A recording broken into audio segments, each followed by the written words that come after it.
সকালে ঘুমিয়ে আছি, এমন সময় ট্রাকের শব্দে ঘুমটা গেল ভেঙে। বুকের ভিতর ধকপক ধকপক করছে। এত জোরে কেউ হর্ন বাজায়, তাও বাড়ির সামনে এসে। আম্মুকে ডাক দিলাম। কি হয়েছে? ডাকিস কেন? এই সকালবেলা ট্রাকের শব্দ কেন? মাথা মোটা, এখন 11টা বাজে। সারা রাত শুধু মোবাইল টিপা আর দুপুর পর্যন্ত ঘুমানো। তোমার খালি এক ডায়লগ। আজ ছুটির দিন বলে এত ঘুমাচ্ছি। ছুটির দিন বলে সারাদিন ঘুমাতে হবে? যাই হোক, ট্রাক কেন এখানে? পাশে পাশে নতুন ভাড়াটি আসলো তাই। ও আচ্ছা, এই জন্যই। তাড়াতাড়ি ওঠ, নতুন ভাড়াটিয়া একটু কাজে হেল্প কর গিয়ে। আচ্ছা, চেষ্টা করি। ঘুম থেকে উঠে ফ্রেশ হয়ে খাবার খেয়ে বাইরে গেলাম। ট্রাকটা এখনো আনলোড চলছে। আমি গিয়ে নতুন ভাড়াটিয়াকে ডাক দিলাম। এই যে আঙ্কেল, এদিকে আসেন। কি হয়েছে বাবা? আমি পাশের বাসাতেই থাকি। আপনারা নতুন তো, আপনাদের কি কাজে হেল্প করব? করলে ভালো হতো, অনেক জিনিসপত্র নামাতে হবে। আচ্ছা আঙ্কেল, আমি হেল্প করছি। ঠিক আছে। তারপর পুরা 2 ঘন্টা কাজ চলমান। হাত পায়ের অবস্থা শেষ। শালার আঙ্কেলের যদি একটা মেয়ে থাকতো তাও ভালো লাগতো, তাও নাই মনে হয়। 10-12 বছরের একটা পিচ্চি ছেলে আছে। একটা মাইয়া থাকলে তাও এত কাজ করলাম, এটা শোধ উঠতো। আঙ্কেল আমার কাজে খুশি হয়ে কাজ চাপড়িয়ে একটু প্রশংসা করলো। আমি আর প্রশংসা বেশি খেতে পারি না, তাই চলে আসলাম। বিকেলে ছাদে বসে মোবাইল টিপছি, এমন সময় দেখি একটা মাইক্রো এসে থামলো। মাইক্রো থেকে একটা মেয়ে নামলো। আঙ্কেলকে দেখে বাবা বলে ডাক দিল। আমার হার্টবিট তখন এত জোরে চলছে যে বুঝতেই পারছি না। আমার তো আনন্দের শেষ নাই।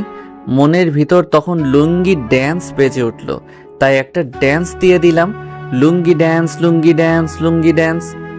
এই যে মিস্টার, ছাদ থেকে পড়ে যাবেন, সাবধানে। আপনি আমার জন্য কত ভাবেন? আরে আপনার জন্য ভাবার কি আছে আজব? আপনি ট্রাউজার পরে লুঙ্গি ডান্স দিতে দিতে ছাদের পাশে চলে গেছেন, সেদিকে তো খেয়াল নাই, তাই বললাম। আপনি কত ভালো, আপনার মতো মেয়েই তো দরকার। আপনার কথা ঠিক বুঝলাম না। বুঝে লাগবে না।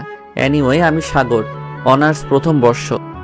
ও, আমি আরিয়া, মেডিকেল 3য় বর্ষ। সো আপু বইলা ডাকবা। মনের সব বাত্তি ধক কইরা নিভা গেল। শালার আঙ্কেল মেয়ে জন্ম দিছেন, আমার বয়সের দিতে পারেননি। বড় মেয়ে থাকার চেয়ে না থাকাই ভালো ছিল।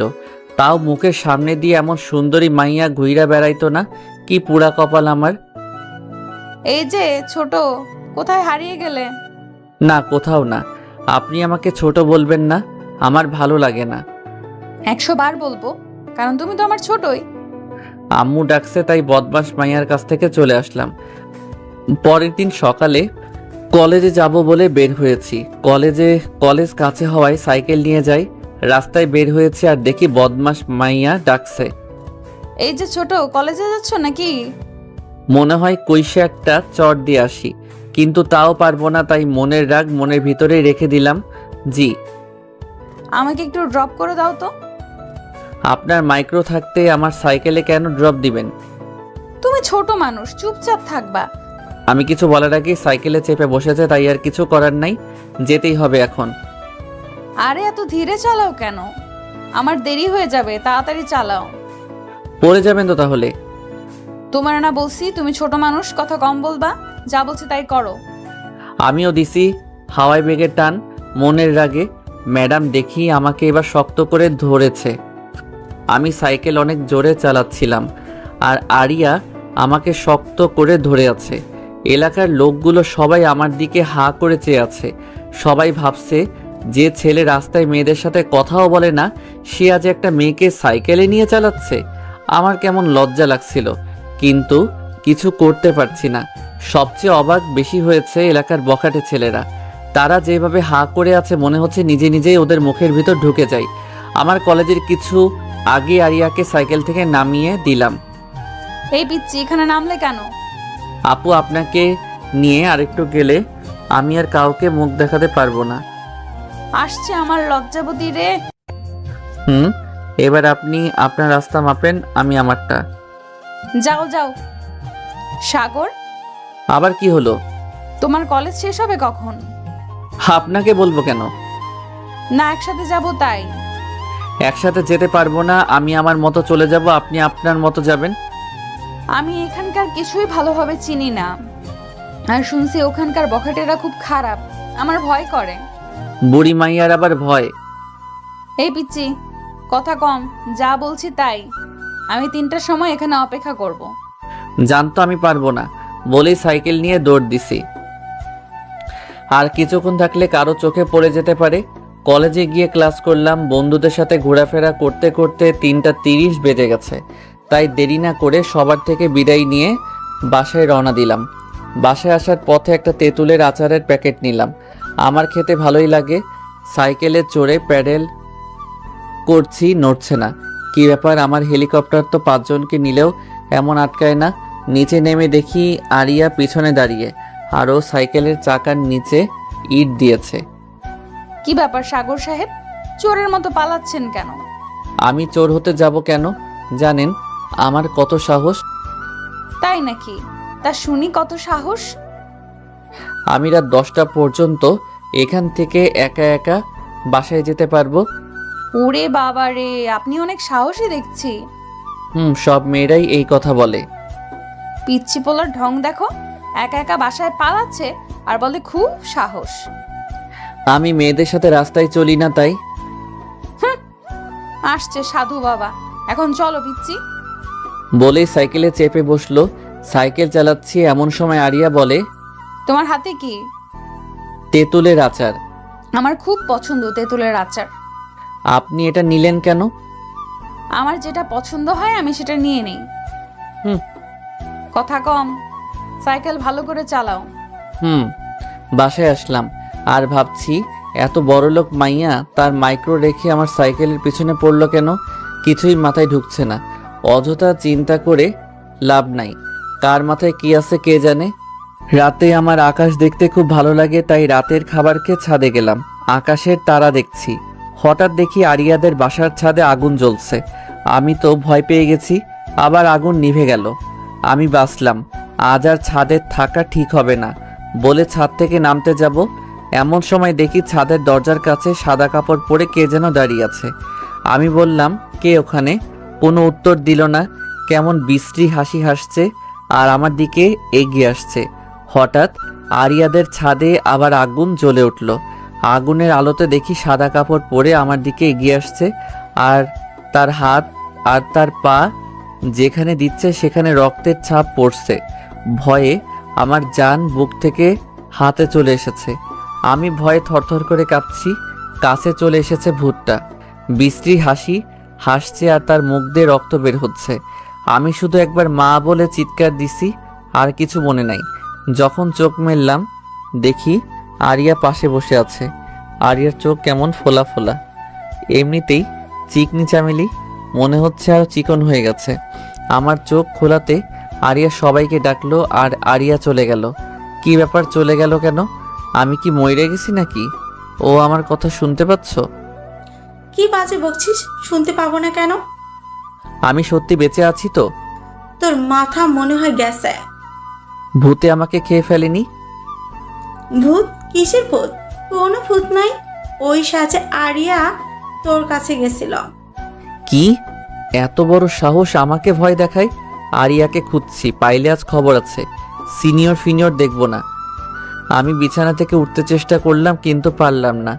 শরীরটা কেমন দুর্বল অনুভব করলাম। শুয়ে থাকতে থাকতে ঘুমিয়ে পড়েছি, বুঝতে পারিনি আম্মুর ডাকে ঘুম ভাঙল। সাগর, এই সাগর, আর কত ঘুমাবি? এবার উঠ। মা ঝামেলা করো না, ঘুমাতে দাও। পুরো দিন ঘুমিয়েছিস, আর কত ঘুমাবি? এবার উঠ। আচ্ছা উঠছি। শোন। আবার কি হলো? ঘুম থেকে উঠে আরিয়ার কাছে চাপি। ওকে তো কাছে পেলে। চুপ কর, মেয়েটা সকাল থেকে এখনো খায়নি। খাইনি কেন? আমি কি জানি, তুই যা ওর থেকেই শোন গিয়ে। আচ্ছা। বিছানা থেকে উঠে ফ্রেশ হয়ে আরিয়ার বাড়ির দিকে গেলাম। ওর বাসায় যেতে আরিয়ার ছোট ভাই। আরে সাগর ভাইয়া, কেমন আছেন এখন? আমি তো ভালোই আছি, তোমার কি খবর? আমার খবর ভালো, আপুর খবর খারাপ। তোমার আপুর কি হয়েছে? কাল রাতে আপনার ভয় দেখানোর পর থেকে এখন পর্যন্ত খায়নি, শুধু কান্না করছে। তোমার আপু কোথায়? আপুর রুমে। আমি আরিয়ার রুমের দিকে গেলাম। রুমে ঢুকে দেখি পুরা ঘর এলোমেলো, আর আরিয়া জানালার ধারে বসে আছে। আমি আরিয়ার কাঁধে হাত রাখতে চমকে উঠে পিছনে তাকাই। সিনিয়র আপু আপনি বলে কাল থেকে খাননি, কোনো কথা নাই, কান্না শুরু। আবার কি হলো? এখন আবার কান্না করছেন কেন? আমার জন্যই তোমার আজ এমন হলো। আমি বুঝতে পারিনি তুমি এত ভীতু। ওই আমাকে ভীত বলবেন না, আমি মেলা সাহসী। ওরে আমার সাহসী রে, যে ভয়ে জ্ঞান হারায়। বলেই হাসতে লেগেছে আরিয়া। আমি তার হাসিটা এক ধ্যানে দেখছি। ওর হাসিটা অনেক সুন্দর, আর কান্না মিশ্রিত হাসিটা আরো বেশি সুন্দর। ওই হ্যালো, এক ধ্যানে তাকিয়ে কি ভাবছো? হকচকিয়ে কিছু না, আপনার হাসিটা অনেক সুন্দর। কেন আমি সুন্দর না? না, আপনি পেতনির মতো দেখতে বলেই দৌড় দিলাম। আরিয়া আমার পিছে পিছে দৌড়াতে লাগলো, কিন্তু আমাকে ধরা এত সহজ নয়। আমি দৌড়ে বাড়ি চলে এসেছি। রুমে ঢুকে হাত নিচ্ছি, এমন সময় আম্মুর ডাক। সাগর এদিকে আয়। আম্মু? আম্মুর আবার কি হলো? আম্মুর কাছে গিয়ে দেখে আরিয়া আম্মুর কাছে। তুই আরিয়াকে কি বলেছিস? কই কিছু বলিনি তো। মিথ্যা বলছে আন্টি। আমি মিথ্যা বলি না। তুই চুপ কর, সত্যবাদী উঠে আসছে। মা, একটা মেয়ের সামনে এভাবে বললে ইজ্জত থাকবে আমার? ওরে আমার ইজ্জত দাদা রে। আন্টি আমার খুব ক্ষুধা লাগছে, খেতে দিন। আচ্ছা মা, তুমি দাঁড়াও, আমি খাবার নিয়ে আসি। বলে আম্মু খাবার আনতে গেছে। তোমার আজ খবর আছে সাগর সাহেব, কি খবর? সময় হলেই দেখতে পাবে। আম্মু খবর নিয়ে চলে এসেছে। এই নাও মা তোমার খাবার। আন্টি সাগর আমাকে পেতনি বলছে, চিকনা চামেলি বলেছে, আর বলেছে ঝড়ে নাকি আমি উড়ে যাব, তাই শাস্তি হিসাবে এখন ও আমাকে খাইয়ে দিবে। শখ কত, বললেই হলো। না হলে আমি আজও খাবো না কিন্তু। সাগর, তুই আরিয়াকে খাইয়ে দে, মেয়েটা কাল থেকে না খেয়ে আছে। পারবো না। তাহলে আজ থেকে তোর খাবার বন্ধ। এটা কেমন বিচার মা? হ্যাঁ, যদি কথা না শুনিস তাহলে খাওয়া বন্ধ। ঠিক আছে, দিচ্ছি। আমি আরিয়াকে খাওয়াই দিচ্ছি, আর ও চেয়ারে বসে 32 পাটি দাঁত বের করে হাসছে আর খাচ্ছে।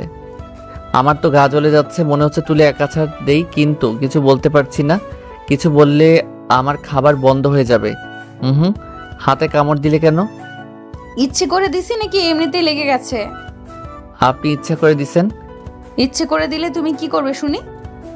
আর খাওয়াই দিব না। আন্টি। আম্মুকে ডাকতে হবে না, আমি খাওয়াই দিচ্ছি। Good boy. খাওয়া শেষ করে আম্মুর সাথে কি আজেবাজে কথা বলে বাসায় যাচ্ছে, আর যাওয়ার সময় বলে গেল, ছোট, এটা মাত্র শুরু, বহুত কুছ বাকি হ্যায়। বলে মুখ দিয়ে ভেঙচি কেটে চলে গেল। আমি আমার রুমে চলে এলাম। মেয়েটা আমার ইজ্জত পাংচার করে দিল।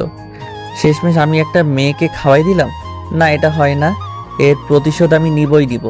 দেখে নেব আমি আরিয়াকে। আমাকে চিনে না আমি কি জিনিস। একবার খালি সুযোগ আসুক। আমি কথাগুলো ভাবছি, আর আম্মুর ডাক। সাগর এদিকে আয়। কি হয়েছে মা? আজ কলেজ যাবি না? দেখছো না আমি কত অসুস্থ, তাহলে কি করে যাব? খালি বাহানা খোঁজা তোর, একটা বাহানা পেলেই হলো, তাহলে কলেজ অফ। সত্যি বলছি তো, আজ আর যাবো না, কাল থেকে যাব। আচ্ছা ঠিক আছে, এক কাজ কর। কি কাজ? আরিয়া গাড়িতে সমস্যা হয়েছে, ওকে কলেজে নামিয়ে দিয়ে আয়। আমি কি জন্য ওকে নিয়ে যাব? এলাকাতে অনেক বখাটে আছে জানিস তো, মেয়েটা একা যেতে ভয় করছে। তো আমি কি করব? তুই নিয়ে যাবি? আমি পারবো না বলেই ঘরের দিকে যাচ্ছিলাম, তখন দেখি আরিয়া দরজার কাছে দাঁড়িয়েছিল, সেখান থেকে চলে গেল। আজকে আমি ঠিক প্রতিশোধ নিয়ে নিয়েছি। আমার সাথে মাস্তানি। আজকে যাও বাবা, দেখো রাস্তা কি জিনিস। রুমে এসে ঘুমিয়ে পড়ি। বিকেলের দিকে পাড়ায় খেলতে বের হয়েছি। অনেকদিন পরে আবার খেলাধুলা করব। বন্ধুদের সাথে অনেকক্ষণ আড্ডা দিলাম। আম্মুর ফোন পেয়ে বাসায় গেলাম। কি একটা জরুরি দরকার আছে বলল। বাসায় এসে দেখি আমার বাড়িতে নতুন আঙ্কেল আন্টি, তার ছোট ছেলে মানে আরিয়ার বাবা মা আর ভাই। কি হয়েছে আম্মু? এক চর, তা 1996 সালে বাংলাদেশে যত জোরে ঝড় হয়েছিল তার থেকে দ্বিগুণ জোরে। মনে হচ্ছে গালটা অবশ হয়ে গেছে। বলবে তো কি হয়েছে, না বলেই মারতে শুরু করলে। তোকে কত করে বললাম মেয়েটাকে তার কলেজে নিয়ে যা। সময় ভালো না, মেয়েটা নতুন কিছু চেনে না, এখনো বাড়িতে আসেনি।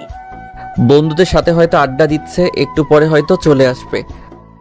ওর আজকে দুপুরেই চলে আসার কথা ছিল, কিন্তু এখনো আসেনি। আর একটু দেখেন, চলে আসবে। বিকেল থেকে ফোন সুইচ অফ বলছে। তুমি একটু যাও না বাবা। আচ্ছা আন্টি, আমি দেখছি।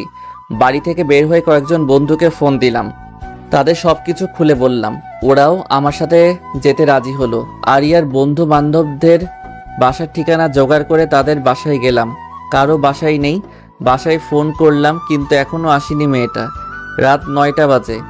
এখন একটু চিন্তা হতে লাগলো, যদি আমি আসতাম তাহলে এমন হতো না। আরিয়া যেসব রেস্টুরেন্টে যায় তা তার বন্ধুদের থেকে শুনে সেখানেও খোঁজ করলাম, কোথাও নেই আরিয়া। রাত 10টা বেজে গেছে। পাগলের মতো শহরের অলিগলি খুঁজে বেড়াচ্ছি, কোথাও পাচ্ছি না। আমার দোষ, আমার কথাগুলো আরিয়া শুনে ফেলেছিল। আর তখন একাই কলেজে যাই। আমি কেন এমনটা করলাম? আমি যদি এমনটা না করতাম তাহলে এসব কিছুই হতো না। শহরের সব জায়গায় খোঁজা শেষ। কি করব আমি এখন? বাসায় যেতে পারছি না। সবাই আমার অপেক্ষাতেই আছে। আমার মাথাটা ঠিকভাবে কাজ করছে না। আমি জীবনে এত চিন্তিত হইনি। দোস্ত, সব জায়গাতে খুঁজলাম, কোথাও পেলাম না। এখন কি করব? আমি নিজেও জানি না। চল পুলিশের কাছে কমপ্লেন করে বাসায় যাই। আজকে আমি বাসায় যেতে পারবো না।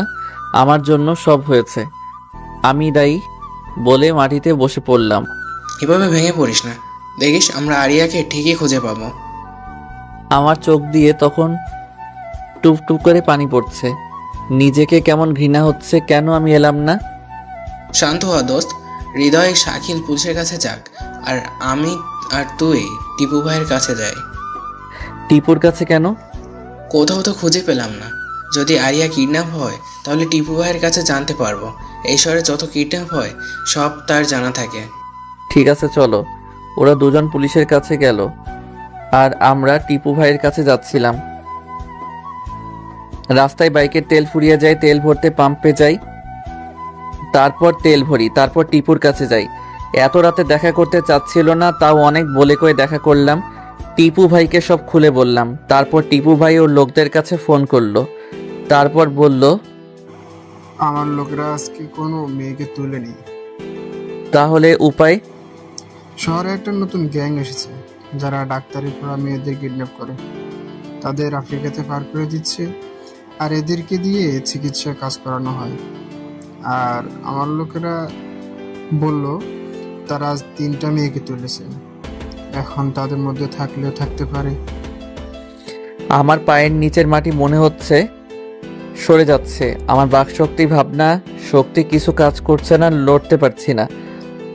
তোমরা দেরি না করে বেরিয়ে পড়ো, তোমাদের হাতে আজকের রাতটাই আছে।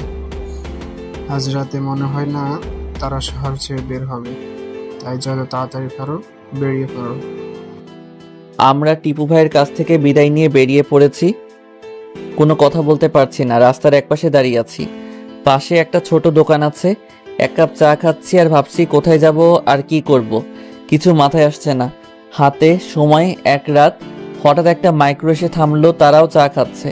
তাদের একটা কথায় আমার ধ্যান ভেঙে গেল। তাদের মধ্যে এমন ছিল, ভাই, মালতিনটা কিন্তু দেখতে হেভি। ঠিক কইছস, মেলা মাল পাওয়া যাবে। ভাই, আমার না ওই চিকন করে মেয়েটাকে হেভি লাগছে। তো কি হয়েছে? আপনি যদি অনুমতি দিতেন তাহলে আজ রাতে আচ্ছা ঠিক আছে, রাতে তোর ওইটা। আপনার পায়ে ধুলো দিন ওস্তাদ। তাদের কথা এমন ছিল। তাদের চা খাওয়া শেষে চলে যাচ্ছিল। আমার কেমন লাগলো। টিপু ভাই বলল 3টা মেয়েকে তুলেছে। এরা বলছে 3টা চিকন মেয়েকে পছন্দ। রাতে সে তার হিসাব মিলে গেছে, আরিয়াও চিকন। এরাই ওই কিডন্যাপার। আরিয়ার কিছু করার আগে তাকে উদ্ধার করতে হবে। তবে আমরা দুজন তাদের মাইক্রোকে ফলো করেছি। আমরা দুজন মিলে বাইক নিয়ে তাদের মাইক্রোটাকে ফলো করছি। তারা একটা নির্জন এলাকায় একটা বাড়ির সামনে এসে থামলো। আমরাও নির্দিষ্ট দূরত্বে বাইক রেখে ওই বাড়িটির দিকে যাচ্ছি। তারা বাড়িটার মাঝে প্রবেশ করে। আমরা দুজন দেয়াল টপকে বাড়ির ভেতরে প্রবেশ করি। বাড়িটা অনেক পুরাতন হবে, এখনো নিখুঁতভাবে দাঁড়িয়ে আছে। লোক দুইটা বাড়ির মধ্যে প্রবেশ করলে আমরাও চুপি চুপি তাদের পিছে পিছে বাড়িতে প্রবেশ করি। শুনশান নীরবতা, একদম ভূতরে বাড়ির মতো। তবে এদের জন্য এমন বাড়ি পারফেক্ট, লোকজন নাই। অনেকে ভূতের বাড়ি ভেবে এই বাড়ির মধ্যে প্রবেশই করবে না। লোক দুইটা একটা রুমে প্রবেশ করে আর তখন মেয়ের আত্মচিৎকার পাই। আমার তো তখন রক্ত মাথা থেকে পা পর্যন্ত 1 সেকেন্ড 1000 বার যাতায়াত করছে। আজকে এই দুইটা আমার হাতে মরবে বলে আশেপাশে তাকাতে দেখি একটা রড পড়ে আছে। রডটা নিলাম। আমার বন্ধু নিল একটা আরেকটা রড। লোক দুইটা যে রুমে প্রবেশ করেছে ওই রুমে প্রবেশ করতেই চোখ বুজে নিয়েছি। একটা মেয়ের ওপর দুইটা মানুষের তাদের পৈশাচিক আনন্দ করছে। পুরো অলঙ্গ অবস্থায় একটা মেয়ে আর বাকি দুটো একপাশে বাঁধা আছে, কিন্তু এদের মধ্যে আরিয়া নেই। লোক দুইটা আমাদের দুইজনকে দেখে অনেকটা ভয় পেয়ে গেছে। আমার মাথায় তখন রক্ত চলে গেছে, তাই কিছু না ভেবে রড দিয়ে লোক দুটোকে ইচ্ছে মতো পিটাতে শুরু করছি। আরেকটু হলে তাদের মেরেই ফেলতাম। আমার বন্ধু আমাকে থামায়। আমি উলঙ্গ মেয়েকে তার কাপড় দিলাম, সে তা পরে নিল। মেয়ে তিনটা আতঙ্কে আছে বলে কথা বলতে পারছে না। আমি লোক দুটোকে এক জায়গায় বসিয়ে বললাম, তোরা এই মেয়ে তিনটাকে কোথায় পেলি? আজকে এদের কিডন্যাপ করেছি। কেন করেছিস? আমাদের এই কাজ করতে বাধ্য করা হয়। বাধ্য করা হয় মানে সবকিছু খুলে বল। বলে আরেকটা বাড়ি দিয়েছি। এত মারলে বলবো কি করে? তাড়াতাড়ি বল, আবার দিলাম নয়তো। মাথাটা খারাপ হয়ে আছে, তাড়াতাড়ি বল। আমাদের শহরে নতুন গ্যাং এসেছে। তারা ডাক্তার পড়ুয়া মেয়েদেরকে কিডন্যাপ করে আফ্রিকায় পাচার করে দেয়, কিন্তু তাদের লোক নেই এ শহরে। আর টিপুর কারণে কেউ তাদের সাথে কাজ করতে চায় না, তাই আমাদের পরিবারের প্রতি হুমকি দিয়ে এই কাজ করায়। তোদের জোর করে এই কাজ করানো হয়? তাহলে এই বাচ্চাটার সাথে এখন কি করতে যাচ্ছিলি? নেশা তো করে ফেলেছি, আর হবে না। আমরা এই কাজ ছেড়ে দেব, মাফ করে দেন। তোরা এই তিনজন বাদে আর কাউকে কিডন্যাপ করিসনি? না, এই শহরে শুধু আমরাই কাজ করি এই গ্রুপে। আর আজ দিনে এই 3টে বেশি আর কাউকে কিডন্যাপ করিনি। এদের কাছে তাহলে আরিয়া নেই। এদের কাছ থেকে আর কোনো সাহায্য পাওয়া যাবে না। তাই পুলিশকে ফোন করে তাদের পুলিশের কাছে দিয়ে মেয়ে তিনটাকে একটা হসপিটালে নিয়ে গেলাম। রাত তখন 2টা। মেয়ে তিনটাকে হাসপাতালে ভর্তি করে তাদের জন্য ওষুধের ব্যবস্থা করছি। আরিয়াকে যদি এই গ্যাং না কিডন্যাপ করে তাহলে আরিয়া কোথায়, কি করছে এখন, কেমন আছে এখন, এসব ভাবতে ভাবতে চোখ দিয়ে টুপ করে 2 ফোঁটা পানি কখন পড়ছে বুঝতে পারিনি। মেয়ে তিনটার ওষুধের ব্যবস্থা করে তাদের হাসপাতালে রেখে বেরিয়ে পড়লাম। আমার হাত পায়ে শক্তি পাচ্ছি না, নির্বাকের মতো এদিক সেদিক আরিয়াকে খুঁজে বেড়াচ্ছি। আরিয়াকে কোথায় পাবো জানি না, কি অবস্থায় পাবো জানি না, পাবো কি না তাও জানি না। কোনো প্রশ্নের গোলকধাঁধায় ফেসে গেছি যার উত্তর শুধু না। কোথায় খুঁজবো ভেবে পাচ্ছি না, শুধু খুঁজেই যাচ্ছি। পৃথিবী মানুষের সামনে এমন কিছু সময় আসে যখন তার অতীতের সব কথা মনে পড়ে যায়। তখন ভাবে এই কাজটা এইভাবে করা ঠিক হয়নি, ওইভাবে করা ঠিক ছিল। কিন্তু তখন ভাবনাটা সত্যি করা সম্ভব না, কারণ তা অতীত। কিছু অতীত সময় থমকে দাঁড়ায় যখন মানুষের জীবন থেকে কিছু মূল্যবান জিনিস হারিয়ে যায়। ছন্ন ছাড়া উলমাদের মতো সেই অতীতে যেতে চায়, কিন্তু তার প্রকৃতিতে নেই। আমি এখন একজন উলমাদের চেয়ে কম কিছু নয়। কারো কথা এখন শুনতে মন চাচ্ছে না। চারিদিক ছুটে বেড়াচ্ছি, কোথায় গেলে আরিয়াকে পাবো। পুরো শহরের অলিগলির গুগল হয়ে গেছি এক রাতে, কোনো জায়গা বাদ দেয়নি। এমন পরিস্থিতি মানুষের জীবনে যখন আসে তার বাকশক্তির চিন্তাধারা সবকিছু লোপ পায়। তার মাথায় শুধু একটা কথাই বারবার রিপিট করে, ওই জিনিসটা কোথায় পাবো। আমার চোখে আরিয়ার চেহারা, মাথায় আরিয়ার কথা। পিছিয়ে আমাকে লিফটটা দাও, তোমার সাইকেল। এসব ভাবছি আর বাইক চালাচ্ছি, রাস্তা ফাঁকা। একটা খোলা মাঠ এসে থামলাম। আমি আমার বন্ধুকে বললাম, তুই বাইক নিয়ে বাসায় যা। কেন, তুই যাবি না? না, যাব না, আরিয়াকে খুঁজতে হবে আমাকে, তুই যা। দেখ সাগর, পুরো রাত খুঁজেছি, রাতে খাবারও খাস নাই। তুই এবার বাড়ি চল, কাল আমরা সবাই মিলে আবার খুঁজবো। আরিয়াকে না পাওয়া পর্যন্ত আমি ওই বাড়িতে যাব না, তুই যা। তুই চল তো। আমার তখন কারো কেয়ার ভালো লাগছিল না। আমার চোখে না ঘুমানো টেনশনের চেহারা পুরো রক্তবর্ণ। আমি ওই চোখ নিয়ে আমার বন্ধুর দিকে তাকালাম আর বললাম, তুই আমাকে জোর করতে আসিস না। আমার মধ্যে মানুষের মন নাই এখন। তোকে যা বলেছি তাই কর, না হলে তোরও পিটাই শুরু করব। আমার বন্ধু হয়তো ভয় পেয়েছিল, আবার নাও পেতে পারে, জানি না। সে কিছু না বলে বাইক নিয়ে গেল। আমি তখন এটা খোলা মাঠের মাঝে দাঁড়িয়ে, চারিদিকে আজানের প্রতিধ্বনি। আমার চিন্তাধারায় যত প্রশ্ন আছে সবগুলোর উত্তর ছিল না। মানুষ জীবনে মৃত্যুর সামনে আর এমন পরিস্থিতিতে যে কোনো কিছু করে ফেলতে পারে। এই সময়টাতে মানুষ পুরো জীবন মনে পড়ে যায়। কিছু মুহূর্ত চোখের সামনে বাস্তব হচ্ছে বলে মনে হয়। আমি আকাশের দিকে তাকিয়ে আছি। আরিয়ার নিখোঁজের পিছে আমি দায়ী। তাকে কোথায় খুঁজবো? আমি কি বাসায় যাব? তাদের বলতে পারবো আমি আরিয়াকে পাইনি? আমি একজন নিকর্মা, যার কারণে মেয়েটা নিখোঁজ। আমার চোখের সামনে গোলকধাঁধা ঘুরপাক খাচ্ছে, যার প্রত্যেকটার উত্তর না। রাতে চিন্তা, টেনশনে কান্নাটা হারিয়ে গেছিল, কিন্তু এখন চোখ দিয়ে অঝোর ধারায় বন্যা বইতে শুরু করেছে। আমার কোনো চিন্তা কাজ করছে না। আরিয়া কোথায় তুমি? গগন ফাটাতো চিৎকার দিয়ে কাঁদতে ইচ্ছে করে। আমি মাটিতে বসে পড়ে চিৎকার করে বলছি, আরিয়া, সব দোষ আমার। আমি যদি তোমার সাথে যেতাম তাহলে এমনটা হতো না। কেন আমি তোমার উপর রাগ করলাম, আর কেন তোমার সাথে গেলাম না? আমার নিজের প্রতি তখন ঘৃণা হচ্ছে। হঠাৎ চোখটা বন্ধ হয়ে যায়। সারা রাত ঘুম নাই। কখন চোখটা বন্ধ হয়ে গেছে বুঝতেই পারিনি। মাটিতে পড়ে গেলাম, এতটুকুই মনে আছে। কারোর ডাকে আমি চোখ মেলে তাকালাম। এই যে আপনি এই মাঠের মধ্যে শুয়ে আছেন কেন? আমি তার কথাতে উঠে বসলাম। আমাকে যে ডাকছে তার বয়স 10-12 বছর হবে মনে হয়। তোমার নাম কি বাবু? অনিক। আপনি এখানে এভাবে শুয়ে আছেন কেন? এমনিতেই। কারোর সাথে ঝগড়া করে বাড়ি থেকে চলে এসেছেন? না তো, কেন? না, এমনিতেই। তুমি অনেক বড় হয়ে গেছো। হ্যাঁ, আমার মাও বলে। আচ্ছা, তাই? হ্যাঁ। ছেলেটার সাথে কথা বলতে আমার বন্ধু বাইক নিয়ে হাজির। আমাকে নিতে এসেছে। ছেলেটার কথাতে জাদু আছে। তার সাথে যখন কথা বলছিলাম তখন মনের সব ব্যথা হারিয়ে গেছিল, কিন্তু যখন আমার বন্ধু আসলো তখন আবার পুরাতন কথা মনে পড়ে গেল। আমার মাথাতে তখন আবার চিনচিনে ব্যথা শুরু হলো। আমি বন্ধুর বাইকে করে আরিয়াকে খুঁজতে বের হলাম। পুরা সকাল আবার খুঁজলাম, কোথাও পেলাম না। হাল ছেড়ে দেওয়া ছাড়া আর কিছুই করার নেই। পকেটে হাত দিয়ে দেখি ফোন নেই। বন্ধুর সাথে বাড়ির পথে ফিরতে লাগলাম। বাড়িতে ফিরে মাথা নিচু করে ঢুকলাম, দেখি মা, বাবা, আরিয়ার বাবা মাও বসে আছে। তারা আমাকে দেখে কেমন চমকে ওঠার মতো আমার কাছে চলে এলো। তোর কিছু হয়নি তো বাবা? মায়ের কথাতে দেদে দিলাম, আমার কিছু হয়নি, কিন্তু আরিয়াকে পাইনি। আমি আরিয়ার মায়ের কাছে গেলাম। আন্টি, আপনার মেয়েকে খুঁজে পাইনি, আমাকে মাফ করে দিয়েন। আমার জন্য সব হয়েছে। তাদের কথা বলার সুযোগ না দিয়ে ছাদে চলে এলাম।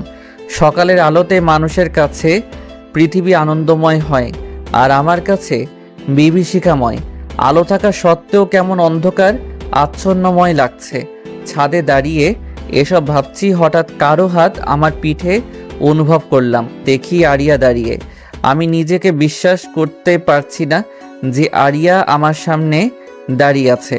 নিজের চোখকে বিশ্বাস করতে পারছিলাম না, তাই আরিয়ার হাতে চিমটি দিলাম। চিমটি দিচ্ছ কেন? স্বপ্ন না, সত্যি, তাই দেখছি। স্বপ্ন না, সত্যিই দেখতে মানুষ নিজের গায়ে চিমটি দেয়, আর তুমি আমার হাতে দিচ্ছ? ভুলে গেছি। আপনি কি সত্যি আরিয়া?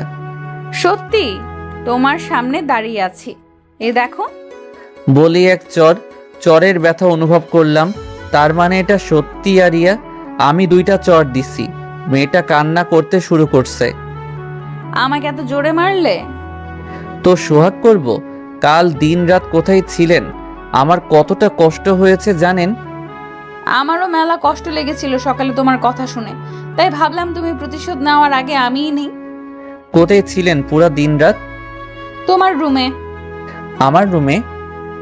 তোমার রুমে ছিলাম, কেউ জানে না। চুপি চুপি করেছি বিকেলে কলেজ থেকে এসে। আরেকটা চর দিলাম। আবার মারলে কেন? আমাকে সারা রাত দিন শহর ঘোরানোর জন্য। তোমার সাথে কোনো কথা নাই, আমাকে শুধু মারছো। আরেকটা চর দিয়ে আরিয়াকে বুকের মাঝে জড়িয়ে ধরলাম। মনে হচ্ছিল অনেক বড় কষ্টের মধ্যে থেকে বের হয়ে এলাম। আরিয়াকে সবসময় এভাবে জড়িয়ে ধরে থাকি। এই ছোট, আমার দম বন্ধ হয়ে আসছে, ছাড়ো। ছাড়বো না, আবার যদি হারিয়ে যান? হারাবো না, ছাড়ো। মনে থাকে যেন। ঠিক আছে, ছাড়ো। আরিয়াকে ছেড়ে দিতেই আরিয়া সাইডে চলে যায়, তারপর হাত ছাড়ে। তুমি তো আমাকে আরেকটু হলে মেরেই ফেলতে। মেরে ফেলার জন্য তো ধরিনি। আমার দম বন্ধ হয়ে আসছিল। সারা দিন রাতের কষ্টের সমাপ্তি স্বরূপ। অনেক কষ্ট হয়েছে না তোমার? আপনার জন্য এতটুকু করাই যায়। আমি বুঝতে পারিনি যে তুমি সারা রাত বাইরে থাকবে। তোমার ফোনে অনেকবার ফোন দিয়েছি কিন্তু অফ বলছে। ফোনটা হারিয়ে গেছে। জানো, আমিও সারা রাত ঘুমাইনি, খাইনি। আপনার এমনটা করা উচিত হয়নি। কেন? আমি অনেক কষ্ট পেয়েছি। আমার ছোট ভাইটা দেখে অনেক কষ্ট পেয়েছে। ভাইয়া কথাটা শুনে মনে হচ্ছে সব আবেগ আমার বুকের ভেতর থেকে বেরিয়ে ছাদ থেকে লাফ দিছে। ভালো লাগার বাতি নিভে অন্ধকার। মনে হচ্ছে তুলে এক আছাড় দেই। আমি ওর কোন জন্মের ভাই লাগি? ছোট ভাইয়া কি বিড়বিড় করছো? ভাবতেছি আপনাকে ছাদ থেকে ফেলে দেই। কেন কেন? আমি আপনার কোন জন্মের ভাই লাগি? তুমি তো আমার আদরের ছোট ভাইয়া। আপনার ভাইয়ের গুষ্টি কিলাই বলে ছাদ থেকে চলে এলাম। আরিয়া আমাকে পিছ থেকে ডেকেই যাচ্ছে। আমি আমার রুমে চলে এসেছি। এসে ভাবছি মনটা কতটা হালকা হয়ে গেছে। মনে হচ্ছে কোনো পাথরের সমান চিন্তা মন থেকে নেমে গেল। জীবনে যতটা না কষ্ট পেয়েছি তার থেকে বেশি পেয়েছি এই একদিনে। মনে হচ্ছিল কোনো বিভীষিকাময় স্বপ্ন দেখছিলাম। আরিয়াকে দেখার পর সেই স্বপ্ন থেকে বাস্তব জীবনে চলে এসেছি। মানুষের জীবনে কিছু কষ্ট থাকে যা তার মনে পাথরের মতো সবসময় আঘাত করতেই থাকে। সে যন্ত্রণা কখনো যায় না, হয়তো মুখের হাসির আড়ালে থাকে। মনটা হালকা হয়ে গেছে। ঘুমে চোখটাও বুঝে আসছে, তাই ঘুমিয়ে পড়লাম। হঠাৎ মনে হচ্ছে কানের মধ্যে কিছু প্রবেশ করছে। হাত দিচ্ছি, তখন বন্ধ হয়ে যাচ্ছে। আবার এমনটা হচ্ছে, চোখ খুলে দেখি আরিয়ার সামনে ঝুঁকে থেকে এই কাজ করছে। আমি ভাবছি আমার সাথে যখন এমন করছে তখন আমিও করি বলেই তাকে জড়াই ধরেছি। আরিয়া হোক চকিয়ে উঠেছে। বুঝতে পারিনি আমি এমনটা করব। অনেক ছাড়ানোর চেষ্টা করছে। যখন দেখতে পারছে না তখন আমার হাতে দিল একটা কামড়। ও মা গো, এত জোরে কেউ কামড় দেয়? হাতটা ছেড়ে দিতেই আরিয়া পর্যাপ্ত দূরত্বে চলে গেছে। তুমি যেভাবে ধরেছো, ছাড়া পেতে তো দিতেই হবে। তাই বলে এত জোরে? তোমার আপু দিছেন না, তাই রাগ করে না ভাই। ওরে আমার বোন আসছে রে। ওই ছোট, সাবধান, জোরে কথা বলবা না। বললে কি করবেন? এমন কিছু করব যে এলাকায় মুখ দেখাতে পারবে না। আপনাকে পাই নাকি? পাও না, বাট পাবে খুব তাড়াতাড়ি। তাই না? তাই। বলে মুখ ভেঙচি কেটে দৌড়ে পালিয়ে গেল। আমি ভাবছি মেয়েটা কি করতে চায় যে তাকে আমি ভয় পাবো। ভেবে পাচ্ছি না, তাই অত ভেবে কাজ নাই।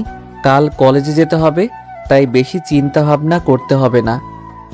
আম্মু রাতের খাবার খেতে ডাকছে। আমি খেতে গিয়ে দেখি বাবা মার সাথে খাবার টেবিলে আরিয়া বসে আছে। এই চিকনি চামিলি কি শান্তি মতো খেতেও দিবে না? যেখানেই যাই সেখানেইও যাই হোক, সব কিছু ভুলে খেতে বসলাম। একদিনে শরীর কি হাল বানিয়েছ? কই, ঠিকই তো আছি। আমার চোখ আছে। তুমি আমাকে ইনসাল্ট করছো একটা মাইয়ার সামনে? ওই ছোট, আমাকে মাইয়া বলবে না, বলবে বড় আপু। আমার খেয়ে দে কাজ নাই, আপনি আমার কোন জন্মের আপু লাগেন? বর্তমান জন্মের। তাই? হ্যাঁ। তাহলে আপনার বাবাকে বলেন আমাকে যেন টাকার ভাগ দেয়। দিবে তো, টেনশন করো না ছোট। টাকার ভাগও দিবে? 100 বার দিবে। আচ্ছা, আমাকে টাকার ভাগ কেন দিবে? আর যাতে ভাই না বলে সেজন্য বললাম, বাট মাইয়া এদিকেও আমার থেকে এক ধাপ এগিয়ে ডাক্তারি পড়াতে কি এইসব শিখায় নাকি? তোমরা থামো। আর হ্যাঁ, কাল থেকে প্রতিদিন তুমি আরিয়াকে তার কলেজে পৌঁছে দিবে। ভাত মুখে দিছি তখনই বাবা এই কথাটা বলছে, আর ভাতটা গলাতে বেঁধে গেছে। ঠিক মতো খাবারও তো খেতে পারো না। এই নাও পানি খাও। ওনার এত বড় গাড়ি থাকতে আমি কেন নিয়ে যাব? সেফটির জন্য। দিনকাল এত ভালো না। আমি পারবো না। তুমি পারবে না, তোমার বাবা পারবে। বাবা পারবে যখন তখন তুমি প্রতিদিন নিয়ে যাও। আমার সাথে ফাজলামো করো। তুমি তো বললে আমি না পারলে বাবা পারে, আর তুমি তো আমার বাবা। কি শিখাচ্ছে তোমাদের শিক্ষকরা? কি আবার পড়াশোনা? হায় আল্লাহ, আমি কি ছেলে জন্ম দিয়েছি কোথায় ফাজলামো করে? তুমি এলাকার সবচেয়ে ভালো ছেলে জন্ম দিয়েছো বাবা। ভালো ছেলে যখন তখন যা বলছি তাই করবে, তাহলে কাল থেকে তোমার ভাত চাল হয়ে যাবে। আমার সাথে অন্যায় হচ্ছে। চুপ কর, তোর কথা অনেকক্ষণ ধরে শুনছি। মুখে মুখে কথা বলা শিখে গেছিস, চুপচাপ খেয়ে উঠে যা।